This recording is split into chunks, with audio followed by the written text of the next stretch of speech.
Hi friends, నేను క్రాంతి ఆదివాసీ జీవన విధానం. ఇప్పుడు మనం చూస్తూ ఉంది ఒక చేతబడికి సంబంధించినటువంటి సీన్ అయితే ఇక్కడ మనం చూస్తూ ఉన్నాం. ఇది భద్రాద్రి కొత్తగూడెం జిల్లా ములకల్పల్లి మండలం తిమ్మంపేట గ్రామంలో ఇది మనకు రాత్రి ఎవరో మొత్తానికైతే రోడ్ సైడ్ మనకి ఇట్లాంటిది ఒక బొమ్మనైతే వేసి ఈ బొమ్మకు సంబంధించి చేతబడి చేసేటువంటి ప్రక్రియ ఇది మనం ఎప్పుడు చూడలేదు. ఇదైతే మనం మొదటిసారి ఇది మొత్తం ఇట్లా ఒక బొమ్మను వేసేసి దానికి నిమ్మకాయలు, కొబ్బరికాయలు, ఈ 3 కులాల దారాలు, తర్వాత ఈ బొమ్మకు సంబంధించి అంటే శీలలు అంటాం కదా, ఈ మనకి ఇక్కడ ఇత్తడిలాగా కనపడతా ఉన్నాయి.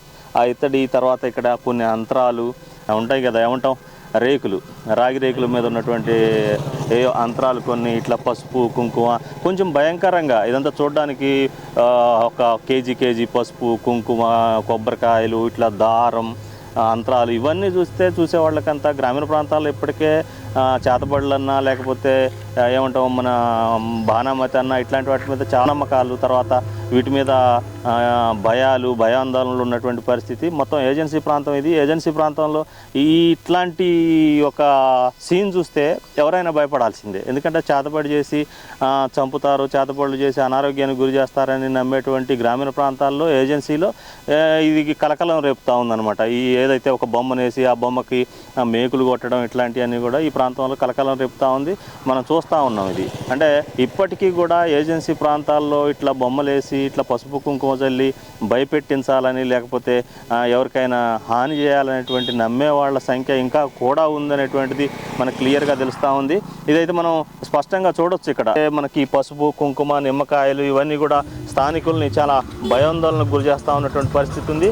ఇందులో మనం చూసినట్లయితే ఇక్కడ ఇంకా కొన్ని అంతరాలు, వెండి, నిమ్మకాయలు కోసినటువంటి ఇవన్నీ కూడా కనబడతా ఉన్నాయి.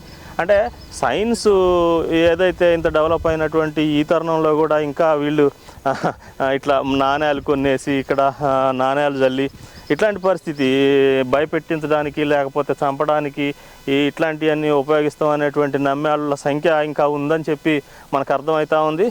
ఏదైనా దీనికి శాస్త్రీయమైనటువంటి ఆధారాలు కానీ శాస్త్రీయంగా ఇది నిరూపణ కానటువంటి విషయాలు ఇవన్నీ కూడా గ్రామీణ ప్రాంతాల ప్రజలు కూడా ఇట్లాంటి వాటి పట్ల నమ్మొద్దు, ఇట్లాంటి వాటి పట్ల జాగ్రత్తగా ఉండాలి. ఇదంతా కూడా కొంతమంది మోసగాళ్ళు ఎవరైతే మంత్రాల పేరుతోటో తంత్రాల పేరుతోటో ఇవన్నీ చేసి డబ్బులు దండుకొని పోవడానికి ఉపయోగపడతాయి తప్ప అంతకు మించి ఏమీ కాదనేటువంటిది మనకైతే మనం అర్థం చేసుకోవాలి.